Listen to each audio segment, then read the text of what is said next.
Dragilor, bun găsit! V-am adus astăzi o rețetă simplă și destul de rapidă.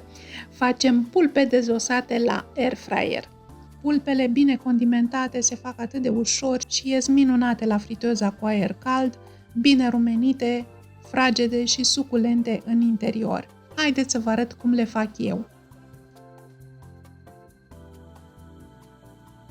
Lista de ingrediente este cam pentru 4 porții. Eu am avut 4 pulpe dezosate destul de mari. Eu cumpăr de obicei pulpe dezosate, dar la fel de bine ies și copănelele sau pulpele superioare sau pulpele întregi cu os și cu piele.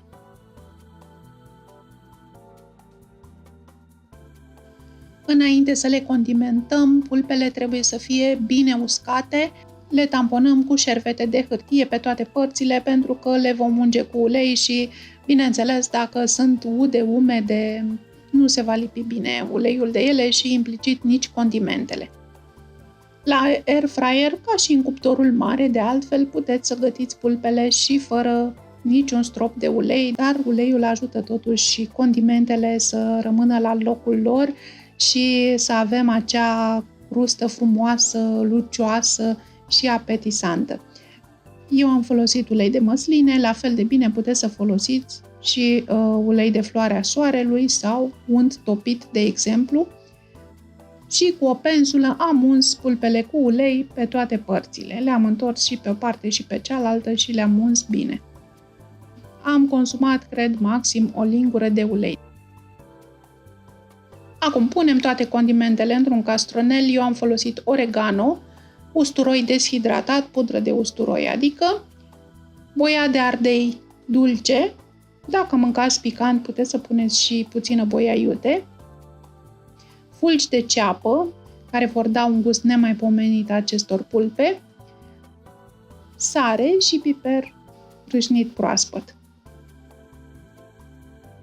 Le omogenizăm și avem un mix de condimente grozav pentru carnea de pui.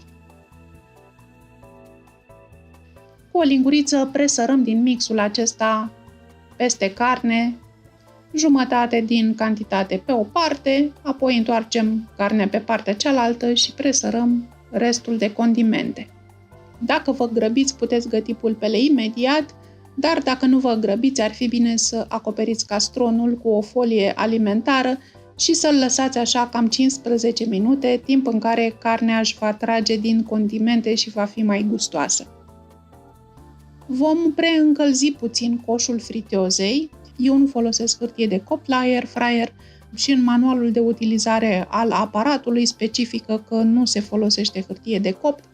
Coșul este perforat tocmai din acest motiv, ca aerul fierbinte să poată circula și să gătească alimentele și de sus și de jos. Iar coșul are înveliș antiaderent și alimentele nu se lipesc de el. Bun, preîncălzim coșul la 200 de grade pentru 3 minute doar, cât să nu fie complet rece. Și apoi punem aici bucățile de carne condimentată. Punem pulpele la început cu partea unde a fost pielea în sus. Deci cu partea de prezentare, ca să zic așa, în sus. Ideal ar fi fost ca aerul să poată circula printre bucățile de carne, dar eu am avut 4 pulpe foarte mari, așa că le-am pus pe toate ca să nu gătesc de mai multe ori. Setăm temperatura la 200 de grade și timpul la 20 de minute. Dar la jumătatea timpului, adică după 10 minute, eu scot coșul și întorc pulpele pe partea cealaltă. Sunt deja frumos rumenite, dar nu sunt gătite suficient. Pe partea cealaltă nu sunt gătite, așa că trebuie întoarse. Și bag din nou coșul în friteză. Friteza își reia programul de gătit de unde a rămas, adică mai gătește încă 10 minute. După 20 de minute în total, așa arată pulpele noastre. Acum depinde de aparat, depinde de carnea pe care o aveți. E bine să testați bucata cea mai groasă de carne, să o desfaceți așa cu 2 furculițe sau să o tăiați cu un cuțit și să vedeți dacă este suficient gătită. Dacă vă mulțumește, vă puteți opri în momentul acesta. Eu cred că mai am nevoie de încă câteva minute, așa că am să întorc pulpele pe partea cealaltă, deci cu fața în sus, și reiau programul pentru încă 5 minute, deci încă 5 minute la 200 de grade. Și acum, în sfârșit, carnea noastră este gata, arată nemaipomenit, e foarte bine rumenită. Nu o gătiți mai mult pentru că se usucă și e păcat. E bine să rămână fragedă și suculentă la interior și să fie frumos rumenită la exterior.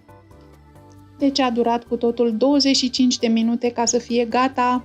E foarte bine gătită și la interior, e foarte gustoasă. Alegeți o garnitură care vă place și vă doresc poftă bună! Dragilor, vă îmbrățișez cu drag până la rețeta viitoare. Numai bine!